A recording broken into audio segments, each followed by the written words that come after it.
ഇനി second assignment നോക്കൂ.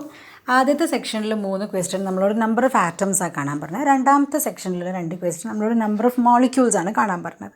അപ്പോൾ അതന്നെ നമ്മൾ നന്നായി ശ്രദ്ധിക്കണം. ഇപ്പോൾ ചിലർ എനിക്ക് അയച്ചു തന്നതിൽ കുറച്ച് തെറ്റൊക്കെ ഉണ്ട്. നമ്മൾ നോക്കിയിട്ട് കറക്റ്റ് ചെയ്യുക എവിടെയാണ് തെറ്റിയതെങ്കിൽ. അപ്പോൾ അത് നോക്കിക്കോളൂ. 0.5 മോൾ ആറ്റംസ് ഓഫ് നൈട്രജൻ. നേരെ ആറ്റംസ് ഓഫ് നൈട്രജൻ തന്നെ പറഞ്ഞിട്ടുണ്ട്. അപ്പോൾ നമ്മൾ സിമ്പിൾ ക്വസ്റ്റ്യൻ ആണ്. 1 മോളിൽ അവഗാഡ്രോ നമ്പർ ഉണ്ട് നമുക്കറിയാം. അങ്ങനെയാണെങ്കിൽ 0.5 മോളിൽ എത്ര ഉണ്ടാവും? 0.5 ഇൻറ്റു അവഗാഡ്രോ നമ്പർ അല്ലേ?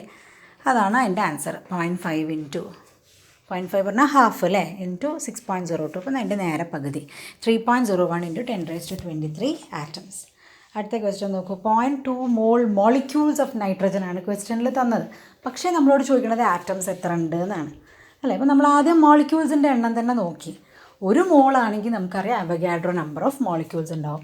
അങ്ങനെയാണെങ്കിൽ 0.2 മോളിൽ എത്ര ഉണ്ടാവും? 0.2 into Avogadro number of molecules. പക്ഷേ നമ്മുടെ അടുത്തുള്ളത് ആറ്റംസ് അല്ല, മോളിക്യൂളാണുള്ളത് അല്ലേ? അപ്പോൾ നമ്മൾ നോക്കി നൈട്രജൻ ആണ്, ഡയറ്റോമിക് ആണ് നൈട്രജൻ അല്ലേ? അപ്പോൾ നൈട്രജൻ്റെ കേസിൽ 1 മോളിക്യൂളിൽ തന്നെ 2 ആറ്റം ഉണ്ടല്ലോ. അങ്ങനെയാണെങ്കിൽ അവഗാഡ്രോ നമ്പർ ഇൻറ്റു 0.2 മോളിക്യൂൾസിൽ എത്ര ഉണ്ടാവും? Avogadro number into 0.2 into 2. So 4 into 0.4 into Avogadro number എന്ന് കിട്ടി. ഓക്കെ, സോ 2.409 ഇൻറ്റു 10⁻23 ആറ്റംസ് എന്ന് ആൻസർ കിട്ടി. കാരണം ക്വസ്റ്റ്യനിൽ മോളിക്യൂളായിരുന്നു. നമുക്കറിയാം N2-ൽ 1 മോളിൽ തന്നെ 2 ആറ്റംസ് ഉണ്ട്. 1 മോളിക്യൂളിൽ തന്നെ 2 ആറ്റം നൈട്രജൻ ഉണ്ട് എന്നുള്ളതുകൊണ്ട്.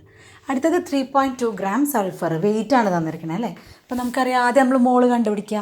നമ്മൾ പഠിച്ചിട്ടുണ്ട് mass in gram by gram. അപ്പം ഇവിടെ സൾഫർ ആറ്റം ആണ്. അപ്പം 3.2 ഗ്രാം ബൈ 32 ചെയ്താൽ നമുക്ക് അത് എത്ര മോൾ ഉണ്ട് എന്ന് കണ്ടുപിടിക്കാം. സൾഫറിൻ്റെ മാസ് 32 ആണ്. 3.2 ബൈ 32 ചെയ്യുമ്പോൾ നമുക്ക് എന്താ ആൻസർ കിട്ടുക? 0.1 എന്ന് കിട്ടും അല്ലേ? അപ്പം അല്ലെങ്കിൽ നേരെ തന്നെ 2 സ്റ്റെപ്പായിട്ട് സ്റ്റെപ്പ് ഇവിടെ എഴുതി. അപ്പോൾ ഞാൻ അങ്ങനെ എഴുതിയെന്നേ ഉള്ളൂ. 32 ഗ്രാം ആണെങ്കിൽ അതിൽ അവഗാഡ്രോ നമ്പർ ഓഫ് ആറ്റംസ് ഉണ്ടെന്ന് അറിയാം. അങ്ങനെയാണെങ്കിൽ 1 ഗ്രാമിൽ എത്ര ഉണ്ടാവും? ഇവിടെ 1 ഗ്രാം എന്നാവണമെങ്കിൽ ആ 32നെ താഴേക്ക് ക്രോസ് മൾട്ടിപ്ലൈ ചെയ്തു അല്ലേ? അല്ലെങ്കിൽ ദഫോ 3.2 ഗ്രാമിൽ എത്ര ഉണ്ട്? 1 ഗ്രാമിൽ എത്ര ഉണ്ട്? 3.2 ഗ്രാം. അല്ലെങ്കിൽ നിങ്ങൾ ജസ്റ്റ് എന്ത് ചെയ്താൽ മതി, ആദ്യം നമ്പർ ഓഫ് മോൾസ് കണ്ടുപിടിക്കുക. അപ്പം നമുക്ക് എന്താ കിട്ടുക? 3.2 ബൈ 32 തന്നെയാണ് കിട്ടുക അല്ലേ? 3.2 ബൈ 32 എത്ര ആൻസർ വരിക? 0.1 ഇൻറ്റു അവഗാഡ്രോ നമ്പർ. ഓക്കെ, അപ്പോൾ ഒരു 10ൻ്റെ പവർ കുറയുക ചെയ്തത്. ബൈ 10, 1/10 അല്ലേ വരിക? ഒരു 10 കുറഞ്ഞാൽ 10⁻23 എന്താവും? 10⁻22 ആവും. അടുത്തത് മോളിക്യൂൾസിനെ പറ്റിയിട്ടാണ്. ഓക്കെ, മോളിക്യൂൾസിന് 14 ഗ്രാം ഓഫ് നൈട്രജൻ. നമുക്കറിയുന്ന ഇൻഫർമേഷൻ എന്താ? നമ്മൾ എഴുതി മോളിക്യൂളാണല്ലോ. അപ്പോൾ നമുക്കറിയാം 28 ഗ്രാം ആണെങ്കിൽ അവഗാഡ്രോ നമ്പർ ഉണ്ട് എന്ന് നമുക്കറിയാം. ഓക്കെ, അങ്ങനെയാണെങ്കിൽ 14 ഗ്രാമിൽ എത്ര ഉണ്ടാവും? 14 ഗ്രാം അതിൻ്റെ പകുതിയാണല്ലോ അല്ലേ? ഹാഫ് ഇൻറ്റു അവഗാഡ്രോ നമ്പർ അല്ലെങ്കിൽ 0.5 ഇൻറ്റു അവഗാഡ്രോ നമ്പർ. അടുത്ത ക്വസ്റ്റ്യൻ 3.4 ഗ്രാം H2S മാസാണ് തന്നത്. അപ്പോൾ നമുക്ക് അറിയണം എത്ര മോളാണ് 3.4 ഗ്രാം. H2Sൻ്റെ മോളിക്കുലാർ മാസ് നമ്മൾ കണ്ടുപിടിച്ചു. 2 ഹൈഡ്രജനും 1 സൾഫറും. ഓക്കെ, അപ്പോൾ 2 + 32 34 ഗ്രാം എന്ന് പറഞ്ഞാൽ 1 മോളാണ് എന്ന് മനസ്സിലായി. Therefore what will be 3.4 gram? 3.4 by അല്ലേ mass in gram by molecular mass 34 ചെയ്യുമ്പോൾ നമുക്ക് അഗെയിൻ 0.1 കിട്ടും. So number of molecules is 0.1 into Avogadro number.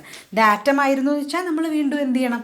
Into 2 കൂടി ചെയ്യണം. കാരണം ഒരു മോളിക്യൂളിൽ തന്നെ 2 ഇപ്പോൾ ഹൈഡ്രജൻ ആറ്റത്തിൻ്റെ ഈ ക്വസ്റ്റ്യനിൽ calculate the number of atoms എന്നാണ് പറയണേ ചോളൂ. അപ്പോൾ നമുക്കറിയാം ഒരു H2S എടുത്താൽ തന്നെ അതിൽ 2 ഹൈഡ്രജനും 1 സൾഫറും ഉണ്ട് അല്ലേ?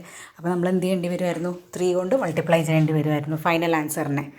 ഓക്കെ, ഹൈഡ്രജനെ പറ്റി മാത്രമാണ് question. Number of hydrogen atoms in H2S എന്ന് വെച്ചാൽ നമ്മൾ ലാസ്റ്റ് എത്തുമ്പോൾ ഇൻറ്റു 2 ചെയ്യും. കാരണം 2 ഹൈഡ്രജനാണ് ഒരു മോളിക്യൂളുള്ളത്. ഇപ്പോൾ സൾഫറിനെ പറ്റിയിട്ട ക്വസ്റ്റ്യൻ എന്ന് വെച്ചാൽ സെയിം, എത്ര മോളിക്യൂൾ ഉണ്ടോ അത്ര തന്നെ സൾഫർ ആറ്റംസും ഉണ്ടാവും. കാരണം ഒരു മോളിക്യൂളിൽ 1 സൾഫർ ആറ്റമേ ഉള്ളൂ. ഓക്കെ.